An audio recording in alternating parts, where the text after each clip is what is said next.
안녕하세요 여러분, MZ쌤입니다. 네, 오늘은 중학교 3학년 역사 수업을 준비해 왔습니다. 선생님 본업이 역사 교사이다 보니까 선생님이 수업을 여러분들에게 해주는 것도 도움이 많이 되겠다라고 생각해서 이렇게 강의를 찍게 되었고요. 범위는 중학교 3학년 1학기 중간고사 범위입니다. 그래서 선사시대부터 시작해서 삼국통일의 범위까지 선생님과 함께 수업을 해볼 거고요. 중간고사 이전까지 차근차근히 선생님이 영상을 업로드하도록 하겠습니다.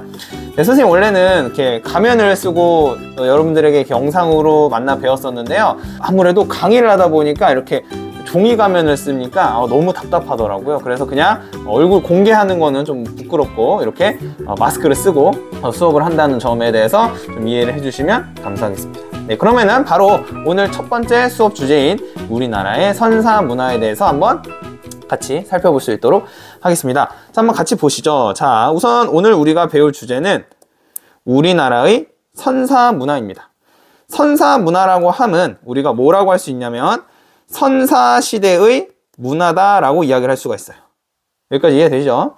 자, 그렇다면 우리가 알아야 되는 미션이 뭐냐면 바로 이 선사시대라는 것이 무엇인가에 대해서 우리가 알아야 합니다. 그래서 우리 같이 한번 선사시대가 어떤 시대인지에 대해서 같이 한번 알아볼 수 있도록 하겠습니다. 자, 우선 첫 번째 미션, 우리가 알아야 되는 첫 번째 미션, 선사시대란 도대체 무엇이냐 이거죠. 자, 선사시대라는 것은 한자로 뜻을 풀이해보면 조금 더 쉽게 이해할 수가 있습니다. 자, 보시면 선사. 자, 이 선자가 무슨 선자냐면요, 여러분들 아실 수도 있는데 먼저 선자입니다. 먼저 선. 그리고 여기 있는 사는 역사라는 뜻입니다. 그래서 선사시대를 풀어서 설명해보면 여기 정의가 적혀있죠. 역사시대보다 먼저 앞서 있는 시대를 우리가 선사시대라고 이야기를 합니다. 여기까지 됐나요? 다시 한번, 선사시대는 역사시대 이전의 사회다, 이전의 시대다 라고 이야기할 수가 있는 겁니다. 되셨죠? 자, 그럼 이 역사시대라는 것은 도대체 무엇인가요 선생님? 이라고 물어보신다면 역사시대는, 자, 여기서 중요한 키워드, 바로 문자로 역사가 기록된 시대를 우리가 역사시대라고 합니다. 여기까지 되셨나요? 자, 그렇다면 이제 역사시대가 무엇인지 우리가 파악을 했으니까 선사시대가 무엇인지도 알 수가 있는 것이죠. 여기 오른쪽으로 오시면 잘 써있죠? 역사시대가 아까 이야기했듯이 문자로 기록된 시기가 바로 역사시대니까 선사시대는 어떻게 이야기할 수 있죠? 문자로 기록되기 이전의 시대다 라고 우리가 이야기할 수 있는 겁니다. 이해되셨죠? 그래서 선사시대는 문자로 역사가 기록되기 이전의 시대를 우리가 선사시대라고 한다. 여기까지 선사시대의 정의에 대해서 알아봤습니다. 자, 방금 살펴봤듯이 선사시대는 문자로 기록되기 이전의 사회를 우리가 선사시대라고 하는데, 이 선사시대는 문제가 무엇이냐면 문자 기록이 없다라는 것입니다. 자, 그러다 보니까 이렇게 어마어마하게 긴 시간을 우리가 구분할 필요가 있는데 문자 기록이 없다 보니까 구분하기가 상당히 어려웠던 것이죠. 그래서 역사학자들이 이 기나긴 선사시대에 역사 기록은 없지만 남아있는 삶의 흔적을 가지고 이 선사시대를 구분하기 시작했습니다. 그래서 이 문자 기록이 없다 보니까 무엇을 기준으로 시대를 구분했냐면 당시 사람들이 사용한 도구를 기준으로 시대를 구분하기 시작했습니다. 이해되셨나요? 그래서 선사시대는 크게 사용한 도구에 따라서 세 개의 시대로 구분이 가능합니다. 첫 번째는 구석기 시대고요. 두 번째는 신석기 시대고, 마지막은 청동기 시대라고 할 수가 있겠습니다. 그래서 이번 시간에는, 이번 수업 시간에는 구석기와 신석기에 대해서만 우리 같이 배워볼 수 있도록 하겠습니다. 여기까지 되었나요? 그래서 선사시대란 무엇인가? 선사시대의 시대 구분은 어떻게 하는가? 여기까지 우리가 한번 살펴보았습니다. 자, 그렇다면 선생님이 방금 이야기했듯이 사용한 도구에 따라서 시대를 어떻게 구분하는지에 대해서 말씀을 드려볼 수 있도록 하겠습니다. 자, 우선 첫 번째로 구석기 시대에 대해서 배워보도록 하죠. 구석기 시대 같은 경우는 약 70만 년 전부터 시작을 했고요. 자, 그럼 우선 첫 번째로 사용한 도구에 따라서 시대를 구분하기 때문에 시대를 구분하기 때문에 구석기 시대에는 어떠한 도구를 사용했는지 한번 살펴보도록 하겠습니다. 자, 우선 첫 번째로 구석기 시대 사람들이 사용한 도구는요, 바로 대표적으로 뗀석기가 있습니다. 뗀석기. 자, 이름에서도 알 수 있다시피 어떻게 만든 걸까요? 그렇죠. 큰 돌에 부딪혀서 떼어내서 사용했다 해서 뗀석기라고 할 수 있고요. 대표적인 뗀석기로는 주먹도끼가 있습니다. 그래서 여기 보시면 사진에 주먹도끼가 있죠? 주먹도끼의 모습. 말 그대로 이 주먹도끼도 큰 돌에다가 돌을 이렇게 찍어가지고 떼어서 만든 것이 바로 뗀석기고, 대표적인 뗀석기로는 주먹도끼가 있다. 이렇게 보시면 되겠고요. 자, 이렇게 뗀석기를 사용하다가 사람들이 시간이 지나면서 점차 머리가 좋아지고 기술의 발전도 이루어지면서 구석기 후기에는 승배찌르개라는 것도 사용을 하게 되었다. 이렇게 보시면 되겠습니다. 선생님, 승배찌르개가 뭔가요? 네, 학습지 오른쪽으로 잠깐만 오실게요. 자, 승배찌르개는 이렇게 생긴 게 바로 승배찌르개인데요. 자, 우선은 이름에서도 알 수 있다시피 이 승배찌르개의 용도는 바로 찌르는데 사용하는 거예요. 찌르는데. 근데 선생님, 그럼 승배가 뭐예요? 라고 한다면 승배는 요 부위를 우리가 승배라고 합니다. 그래서 승배가 달린 찌르는 도구라 라고 해서 승배찌르개다 라고 이야기를 하고요. 여기까지 되셨죠? 선생님, 그럼 승배가 뭔데요? 자, 이게 뭐냐면 승배라는 것은 말 그대로 원래는 주먹도끼처럼 손에 쥐고서 공격을 하다 보니까 원거리 공격이 불가능했다라는 단점이 있었습니다. 그래서 이러한 단점을 극복하기 위해서 승배찌르개를 개발한 거예요. 그래서 요 부위를 승배라고 하는데, 여기에다가 나뭇가지를 이렇게 연결해서 여기다 이렇게 묶는 거예요. 됐나요? 그러면은 장거리 공격, 원거리 공격을 통해서 사냥이 가능할 수 있게 되었겠죠. 이해되시나요? 자, 그래서 요 부위를 승배라고 한다. 막대기에다가 묶어서 사용할 수 있게 이렇게 묶기 쉽게 튀어나온 요 부위를 우리가 승배라고 한다. 알아두시면 되겠습니다. 되셨죠? 그래서 구석기 후기에는 이런 승배찌르개도 나타나게 되었다. 알아두시면 되겠고요. 자, 그러면은 이제 구석기 시대의 사람들이 어떻게 생활했는지 보겠습니다. 자, 보시면은 채집과 사냥을 했다라고 나와 있습니다. 채집과 사냥. 채집이라는 것은 말 그대로 식물을 따먹거나 아니면은 나무에 걸린 과일 같은 것들을 따먹는 걸 채집이라고 하고요. 사냥은 여러분들이 이제 알다시피 주먹도끼라든지 이런 걸로 동물들을 먹이로 잡는 것을 우리가 사냥이라고 이야기를 합니다. 자, 이렇게 채집과 사냥을 하다 보니까 어떠한 이제 주거 형태가 나타나게 됐냐면, 얘네들이 채집과 사냥을 하다 보니까, 얘들아 생각해 보세요. 우리가 과일 나무에서 과일을 땄어요. 그럼 그 자리에서 과일이 다시 나는 데까지 시간이 얼마나 걸릴까요? 하루 이틀이면 다시 나무가 자라나요? 사과가 자라나요? 전혀 아니죠. 한 6개월에서 1년 정도는 지나야지 그 자리에서 과일이 나오는 것이고, 사냥을 했는데 그 동물들이 바보처럼 저 좀 잡아가세요 하고 가만히 있을까요? 아니겠죠? 당연히 도망칠 겁니다. 사람들을 피해서. 자, 그러다 보니까 어떤 문제가 생기냐면, 이 구석기 시대의 사람들은 가만히 있으면 될까요? 안 될까요? 안 되죠. 새로운 사과나무를 찾아서 떠나야 하고 새로운 먹잇감을 사냥하기 위해서 움직여야 했어요. 그러다 보니까 어떠한 생활적인 특징이 나타나느냐? 자, 중요한 이동생활을 이때 당시에는 사람들이 하게 됩니다. 이동생활을.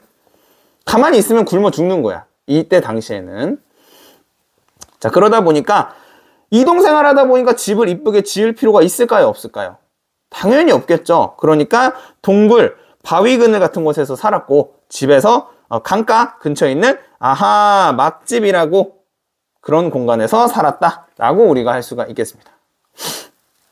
막집은 어떻게 지은 집일까요? 그렇죠. 대충 막 지은 집이라고 해서 막집이다 라고 여러분들이 기억을 해주시면 되겠습니다.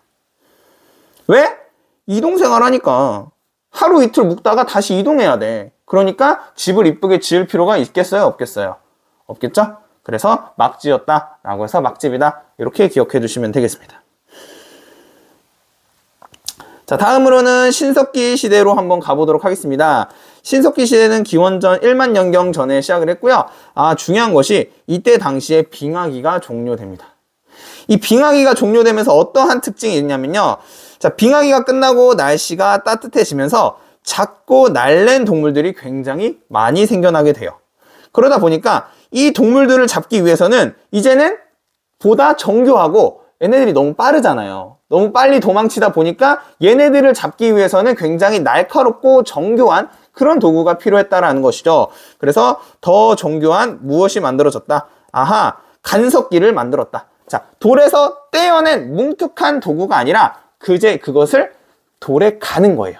갈아서 보다 날카롭게 만들었다. 그것이 바로 간석기다 라고 할 수 있는 것이죠. 자, 그래서 빙하기가 종료되면서 사람들은 보다 정교한 도구를 만들었어야 했고, 그래서 만들어낸 도구가 바로 간석기다 라고 말씀드릴 수가 있겠습니다.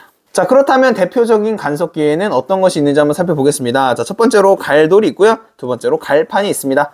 말 그대로 갈돌과 갈판은 이렇게 보시면은 갈 때 사용하는 돌이겠죠. 그래서 갈 때 사용하는 돌과 돌을 갈 때 사용하는 판인 갈판이 있다. 이렇게 보시면 되겠습니다. 이해되시죠? 좋습니다.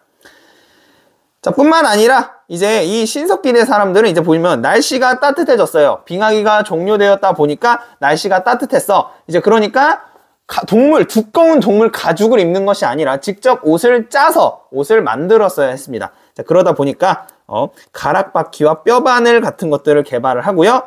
그것을 통해서 옷이나 그물을 제작을 하게 됩니다. 왜? 날씨가 따뜻해졌잖아요. 그러니까 그냥 옛날에는 추우니까 동물 가죽, 두꺼운 코끼리 가죽 같은 거를 덮고 살았으면 돼. 근데 이젠 그러면 돼? 안 돼? 안 된단 말이에요. 보다 작고 얇은 동물의 가죽을 가지고 옷을 만들어야 했고, 그러려면 그 동물의 가죽들을 엮어야겠죠? 그러려면 뭐가 필요해요? 실과 바늘이 필요하겠죠. 또 이제 빙하기가 끝났으니까 냇물이 흐르겠죠? 그러면은 거기서 물고기를 잡으려면 어떻게 해야 돼요? 그물이 필요하겠죠. 그럼 그물을 만들려면 실과 바늘이 필요하다.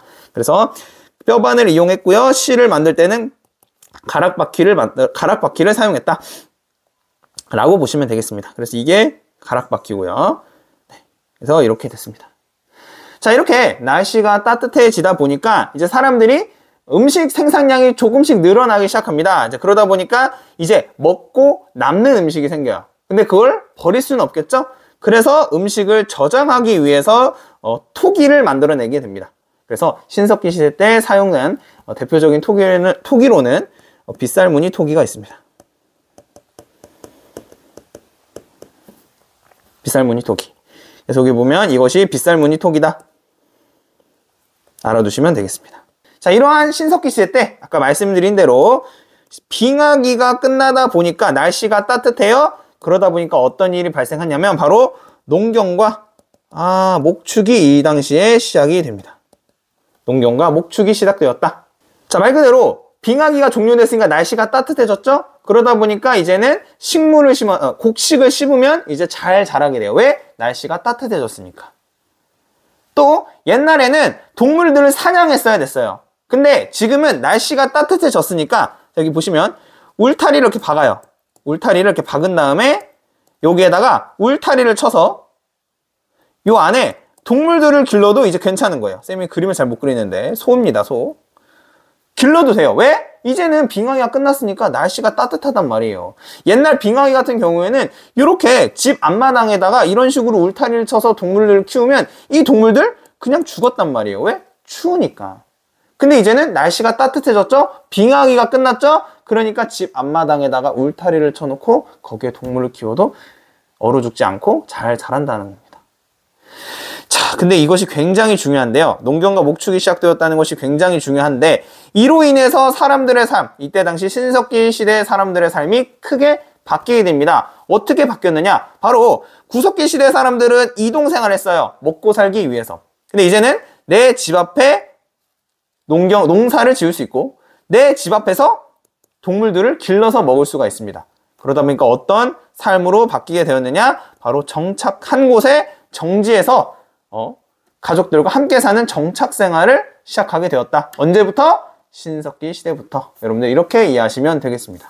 자, 이렇게 정착 생활이 시작하다 보니까 집을 이쁘게 지을 필요가 있을까요? 없을까요? 구석기 시대와는 다르게 집을 이쁘게 지었어야 했겠죠? 자, 그래서 이때 당시에 신석기 시대에 만들어서 살았던 집이 바로 움집입니다. 그래서 움집 같은 경우는 여기 학습지 오른쪽에 있죠? 움집은 이렇게 생겼다 라고 할 수가 있겠습니다. 되셨죠? 자, 이런 사회였고, 자, 이렇게 구석기와 신석기 시대의 차이점과 그때 당시에 사람들이 어떤 도구를 샀는지, 어떻게 생활하는지, 어떻게 거주를 했는지까지 알아봤고요. 공통적인 특징에 대해서도 한번 알아보겠습니다. 이 구석기와 신석기 시대는 아무래도 신석기 시대 때 구석기 시대보다 좀 더 발전한 것은 사실이지만, 안타깝게도 이때까지 구석기 시대와 신석기 시대에는 생산량이 많지 못했습니다. 그러다 보니까 모두가 평등하게 못 사는 사회였어요. 그래서 어떤 특징이 있느냐? 바로 평등한 사회였다. 이 말은 즉슨 계급이 없는 평등한 사회였다라는 것을 알 수가 있는 것이고, 자, 한편으로 쌤이 말했죠? 구석기와 신석기 시대의 특징이 계급이 없는 평등한 사회였다라고 이야기했으니 아무래도 우리가 유추해 볼 수 있는 것이 청동기 시대부터 무엇이 발생했다.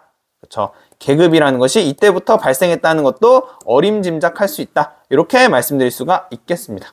여기까지 되셨나요? 네, 그래서 오늘은 우리나라의 선사 문화에 대해서 알아봤고, 선사 문화는 사용한 도구에 따라서 세 개의 시대로 나눌 수가 있다.